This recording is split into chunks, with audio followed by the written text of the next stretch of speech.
नमस्कार भाई और मैं हूँ आप सभी का स्वागत है इस धमाकेदार सीरीज के अंदर। आगे बढ़ने से पहले चैनल को सब्सक्राइब कर देना, वीडियो को भी लाइक कर देना और अब बढ़ते इस धमाकेदार सीरीज की ओर बिना किसी बकवास के। तो ये घटिया इंसान इसका की नाम था बिल कॉटेज, ये आ चुका था अपनी एमसी से कुछ बातें करने के लिए और अपनी एमसी से बोलता है क्या मैं अकेले में बात कर सकता हूँ। तो अपनी एमसी सोचती है इस जैसे घटिया इंसान से अकेले में बात करना, और ये वही है एक्चुअली में जिसने लव लेटर भेजा था। तो यहाँ पे अपनी एमसी सोच रही होती है किसी ऐसे इंसान से अकेले में बात करना जो कि साफ साफ तुम्हारे प्यार में पागल है और साथ ही साथ बहुत ज़्यादा अजीब इंसान जिसको कि तुम जानते नहीं हो। वो सच में अजीब हो सकता है लेकिन मैं हूँ फियोना हेलोन और मुझे किससे कोई फ़र्क नहीं पड़ता। तो ठीक है फिर, चलिए ठीक है, इस बारे में हम लोग अकेले में ही बात करेंगे। और ये इंसान बोला होता है कि लेडी फियोना, अगर आप हमारे साथ में आती है तो हम लोग काफ़ी ज़्यादा चीज़ें अकम्प्लिश कर सकते हैं और फ्यूचर में, और वो बहुत ज़्यादा ही बड़ी बड़ी चीज़ें हो सकती हैं। तो यहाँ पर ये लोग आ जाते हैं अकेले में और यहाँ पर अपनी एमसी सोच रही होती है खैर एक लव लेटर रिसीव करना ये काफ़ी ज़्यादा रिफ्रेशिंग हो सकता है जब तक कि तुम किसी इंसान के साथ में पहले से ही ना हो। जैसे कि अपनी एमसी ऑलरेडी सिगरेट के प्यार में पागल है और ये उसको लेटर भेज रहा है, मतलब क्या ही चल रहा है, अलग से ही इसको प्यार करना है। और खैर अपनी एमसी बोलती है तो आप क्या बात करना चाहते थे। और यहाँ पे ये इंसान से वो बोल देते हैं कि एक्चुअली में मैंने आपके लव लेटर का जवाब नहीं दिया था, उसका मतलब है कि मैंने आपको रिजेक्ट कर दिया था एक्चुअली में। तो ये बोलता है हाँ मैं समझ गया उसको और मैं जानता हूँ उस बारे में, लेकिन मैं सोच रहा हूँ कि आप इस बारे में इन डेप्थ बात करें और इस बारे में आप यहाँ पे सोचें। और अपनी एमसी बोलती है इन डेप्थ कन्वर्सेशन, इसका मतलब ये तो नहीं कि ये मेरा यहाँ पे पेशेंस टेस्ट कर रहा है, लेकिन अगर ऐसी बात है तो मैं इसको छोड़ने वाली नहीं हूँ। और यहाँ पे चलिए ठीक है फिर आप बताइए आप क्या कहना चाहते हैं आखिरकार। और ये बोलने लगता है एक्चुअली मैं आपके बारे में बहुत सारी चीज़ें जानता हूँ और मैं चाहता हूँ कि आप भी उस बारे में जानें, और अगर आप मेरे साथ में आती हैं तो हो सकता है कि आपको काफ़ी ज़्यादा बढ़िया चीज़ें मिलें। और हाँ, ये इंसान बोल रहा होता है आप मेरे साथ में कहीं और चलिए और अगर हम दोनों साथ में आएंगे तो हम ऐसी चीज़ों को अकम्प्लिश कर पाएंगे जो कि यहाँ पे बहुत ज़्यादा ही हार्ड होंगी, और यहाँ पे हमारा फ्यूचर बहुत ज़्यादा ही ब्राइट होगा। और यहाँ पे आपको किसी ऐसे इंसान के साथ में, और जो कि यहाँ पे सेकंड के बारे में बातें कर रहा है खैर ये, और यहाँ पे बोल रहा होता है आपको यहाँ पे काफ़ी ज़्यादा बढ़िया चीज़ें मिलेंगी उससे भी ज़्यादा। और यहाँ पे अपनी एमसी समझ जाती है कि इसका पॉइंट क्या है, और यहाँ पे बोल रहा होता है तो आप जल्दी सोचिए और यहाँ पे बताइए। और अपनी एमसी होती है वो सोच रही होती है तो इसका मतलब ये है कि एक्चुअली मैं यहाँ पे ये सोच रहा है कि इसकी ऐसी घटिया बात है जो मेरे को कुछ भी इफेक्ट करने वाली हैं। जैसे कि ये मेरे बारे में जानता है, कई लोग हैं जो कि मेरे बारे में जानते हैं लेकिन कोई भी यहाँ पे रियल सच्चाई नहीं जानता कि मैं कौन हूँ। खैर अपनी एमसी बोलने लगती है वेल मैं ज़्यादा क्यूरियस वगैरह तो नहीं हूँ, लेकिन खैर आप जो इस बारे में बातें करना चाहते हैं और यहाँ पे मेरे को इसमें कोई इंटरेस्ट नहीं है तो क्या मैं जा सकती हूँ।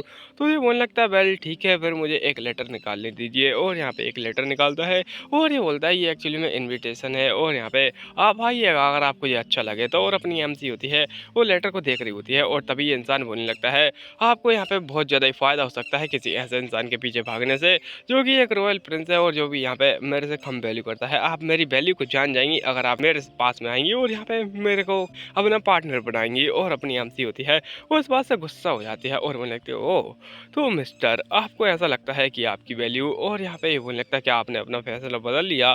तो अपनी एमसी बोलने लगती है शायद आपको और अपनी एमसी उस पूरे पूरे लेटर होती है उसी को फाड़ के बोली होती है ये सब बातें और बोलती है कि मिस्टर बिल कर्टिस आपको लगता है कि आपकी जो औकात है वो यहाँ पे प्रिंस से भी ज़्यादा है। मेरे ख्याल से आप शायद किसी गलत फहमी में जी रहे हैं। और यहाँ पे एक बड़ी बड़ी कहावत है कि आप कुत्ता पालो बिल्ली पालो चाहे तो सांप भी पालो, लेकिन गलत फहमी ना पालो, उससे उससे बहुत ज़्यादा नुकसान होता है। और अपनी एमसी बोलने लगती है पता नहीं आपको ऐसा क्यों लगा कि आप इतनी ज़्यादा नॉनसेंस बातें कर सकते हैं, लेकिन खैर यहाँ पे अपनी एमसी उस पूरे पूरे लेटर के ऊपर पैर रख देती है और बोलने लगती है लेकिन अगर आपने प्रिंस सेगरन के बारे में कुछ और ऐसी बातें की और यहाँ पे आपने कुछ ऐसा करने के बारे में भी सोचा तो आपकी हालत ठीक नहीं रहेगी, और ऐसा अगर आप कर सकते हैं तो करिए फिर। और यहाँ पे अपनी एमसी वापस आ जाती है पार्टी के अंदर जहाँ पर कि बढ़िया से एकदम जूस वूस पी रही होती है। और एमसी सोच रही होती है कि मेरे ख्याल से इसको पहले से ही पता होगा। तो अपनी एमसी से पूछ भी लेती है कि लिविया क्या तुम्हें पता है उसके बारे में तो ऑलरेडी, जिससे कि तुम यहाँ पे इतना अजीब बिहेव कर रही थी उसके सामने। और लिविया बोलती है वेल एक्चुअली में हाँ मैं जानती हूँ उस घटिया इंसान को, उसका बिहेवियर, और बिहेवियर अकेली एक चीज़ नहीं है जिससे कि मैं नफरत करती हूँ, वो आजकल कुछ फैक्शन बना रहा है जहाँ पे रॉयल फैमिलीज़ के अंदर। और अपनी एमसी बोलने लगती है क्या फैक्शंस। तो ये बोलती है एक्चुअली में वो यहाँ पे एक घटिया इंसान है और वो यहाँ पे काफ़ी सारे जो नॉवल लोग हैं उनको बुला रहा है और यहाँ पे एक फैक्शन बना चुका है। उसके यहाँ पे जो बिलीव्स है वो तो कुछ ज़्यादा ही यहाँ पे उल्टे सीधे हैं। और अपनी एमसी समझ जाते हैं कि जो जो इन्विटेशन था वो एक्चुअली में उसके क्लब के लिए था या फिर फैक्शन के लिए, इसलिए में तुम्हें उससे दूर ही रहना चाहिए और वो कोई ऐसा इंसान नहीं है जो कि यहाँ पे कुछ सीधा हो। और यहाँ पे अपनी लिविया बताती है कि एक्चुअली में वो फैक्शन में अजीब अजीब से क्लेम करता है जैसे कि वो डिमोनिक बीस्ट को कंट्रोल कर सकता है और साथ ही साथ डार्कनेस के बारे में बहुत ज़्यादा ही चीज़ें जानता है और ऐसी लंबी चौड़ी फेंक रहा होता है उस जगह पर। और यहाँ पे अपनी सॉरी लिविया बताती है एक्चुअली में जो रॉयल फैमिलीज़ के मेजेस हैं वो भी इतना ज़्यादा सब कुछ नहीं कर सकते हैं, जैसे कि बीस्ट को कंट्रोल करना या डार्कनेस को हराना। लेकिन ये ऐसे लंबे चौड़े क्लेम लगा रहा है जैसे कि ये कोई महान इंसान हो। और यहाँ पे अपनी एमसी बोली थी क्या इतने ज़्यादा लंबे चौड़े क्लेम, और यहाँ पे क्या ये कोई लंबा चौड़ा फेंकू इंसान है। और मैं से फेंकू इंसान में तो मेरा पड़ोसी बहुत ज़्यादा ही आगे है, वो बहुत ज़्यादा लंबी लंबी फेंकता है। और खैर यहाँ पे ये बोली होती है वैसे इस बारे में अगर कहा जाए तो क्या क्या मैं उसको हेट करना स्टार्ट कर सकती हूँ जैसे कि तुमने किया है। तो अपनी लिविया बोलती है तो फिर तो हम लोग पार्टनर बन जाएंगे। और एकदम यहाँ पे गिलास दिखाए जाते हैं दो शराब के। और तुम्हें तो पता ही होगा अपनी एमसी जब भी शराब पीती है तो उसके साथ में क्या होता है, तो वही होता है हर बार की तरह।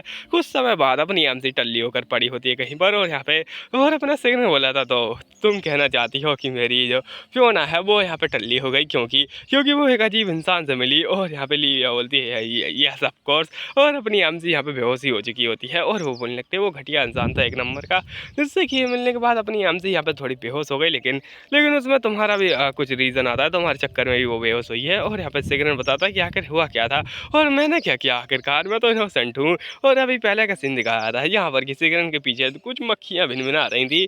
और यहाँ पे इसको देख के अपनी जो एमसी थी वो जल रही थी पूरी। और यहाँ पे लिविया उसको देखे जा रही थी, लेकिन लिविया कुछ बोलती नहीं है उस समय पर। और पर वो समझ जाती कि यहाँ पे क्या चल रहा है। तो ये बोलने लगती है आपको इस बारे में उनसे ही पूछ लेना चाहिए। और यहाँ पे उस इंसान के बारे में भी अपनी एमसी से ही पूछ लेना चाहिए जब वो होश में आएंगी।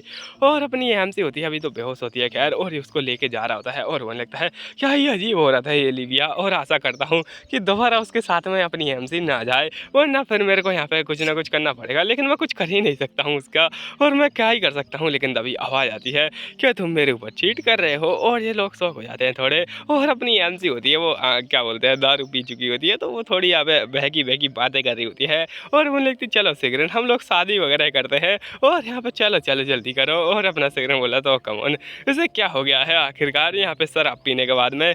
और यहाँ पे चलो इसको लेके जाता हूँ। और अपना सिगरेट होता है वो बोलता है कि मुझे इस बारे में अच्छे से देखना पड़ेगा। और ऐसा बोलते उसके हाथों को टाइट से पकड़ लेता है और बोलता है कि चलो अब चलते हैं वापस घर। कुछ समय बाद दिखाया जाता है ये लोग आ चुके होते हैं वापस से अपने महल में। और यहाँ पे अपनी जो एमसी होती है वो बेड पे पड़ी होती है और सिगरेट सोच रहा होता है मुझे क्या करना चाहिए इस बारे में। और यहाँ पे काफ़ी ज़्यादा बड़ी बड़ी प्रॉब्लम्स है आसपास, जैसे कि एबल गायब हो चुका है, और साथ ही साथ ऐसी अजीब अजीब सी चीज़ें जो कि आजकल हो रही हैं, जैसे उस इंसान का यहाँ पे पैर होना जो कि कुछ अजीब इंसान है।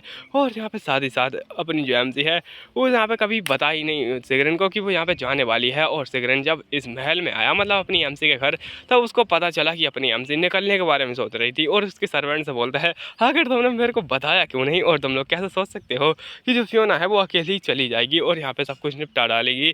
तो उसके सर्वेंट बोलते हैं कि हम माफ़ी चाहते हैं, लेकिन फियोना ने हमें मना किया था, और जो मिस फियोना है आप उनका आराम से ध्यान रखिए। और सिगरेट बोल रहा था खैर मैं क्या ही कर सकता हूँ, अब मेरे से और ज़्यादा इंतजार नहीं हो रहा था। और यहाँ पे सच में जो हमारी जर्नी है वो कुछ ज़्यादा यहाँ पे लंबी चढ़ने वाली है एविल के पास। और यहाँ पे अपनी जो एमसी है वो बिना बताए यहाँ पे सिगरेट को भागने के बारे में सोच रही थी। लेकिन खैर यहाँ पे सिगरेट भी चालाक इंसान है, उसने आराम से पता कर लिया। और सिगरेट सोच रहा होता है क्या हो अगर मैं इसको बांध के रख दूँ कहीं पर, अगर ये अगली बार भागने की कोशिश करे तो। लेकिन खैर ये बैड आइडिया हो सकता है, मेरे ख्याल से मैं एबल से कुछ ज़्यादा ही सीख रहा हूँ चीज़ें। और खैर उसके बाद में सोचता है कि रुको जरा, और तभी अपनी एमसी जाग जाती है और बोलती है सिगरेट। और यहाँ पे सिगरेट को देख रही होती है, और यहाँ पे थोड़ा गुस्से में अपना मुंह बनाते हुए बोलने लगती है तुम हाजरा लड़कियों से बातें कर रहे थे ना, बताओ क्या बातें की थी, और क्या तुम उन्हें इन्वाइट कर रहे थे घर के लिए। और सिगरेट बोलता है वो कम ऑन ऐसी कुछ बातें नहीं थी, वो एक्चुअली में तुम ही तो बोल रही थी। और अपने मन में बोलता है कि ये हर बार जब भी ऐसा चेहरा बनाती है भूखी सा, मेरा मन करता है इसको बढ़िया से एक किस करने का। लेकिन खैर सिगरेट ये नहीं बोलता उस सामने, और यहाँ पे सामने सामने बोलता है कि एक्चुअली में तुमने ही तो बात की थी, यहाँ पे तुम अच्छे से बात किया करो जो नोबल लेडीज है उनसे, और तो मैं इसलिए बस बातें कर रहा था उनसे। और यहाँ पे क्या ये सही टाइम रहेगा मुझसे पूछने का। और अपनी एमसी से पूछता है आखिरकार तुम इतना परेशान क्यों थी उस इंसान के बारे में, और कौन था वो इंसान जिसके चक्कर में तुमने शराब पी ली थी। और एमसी बोली होती है वेल वो इंसान, और यहाँ पे सिगरेट को बता नहीं रही होती है। और एमसी बोलने लगता है आखिरकार यहाँ पे तुम्हें कोई लव लेटर मिला था क्या, तुमने बताया नहीं मेरे को। और यहाँ पे अपनी एमसी बिल्कुल डैड बनने का एक्ट कर रही होती है जैसे कि उसके मुंह से कुछ नहीं निकला हो। और यहाँ पे सिगरेट समझ जाता है कि ये हर बार ऐसा ही एक्ट करती है जब भी इसको मेरे से बचना हो या फिर कोई सवाल का जवाब नहीं देना हो। ये बिल्कुल ऐसा एक्ट करती है जैसे कि ये यहाँ पे क्या बोलते हैं कोमा में चली गई है। और एमसी बिल्कुल गुर्रा रही होती है सोते सोते, और यहाँ पे अपनी एमसी सोने का नाटक कर रही होती है बस। और फिर अपना सिगरेट बोलता है तो फिर मुझे अपने मैजिक का यूज़ करना ही पड़ेगा, और हम मेरे को अपना जादू चलाना ही पड़ेगा। और हम लोग जानेंगे अगले पार्ट में कि सिगरेट कौन सा जादू चलाएगा।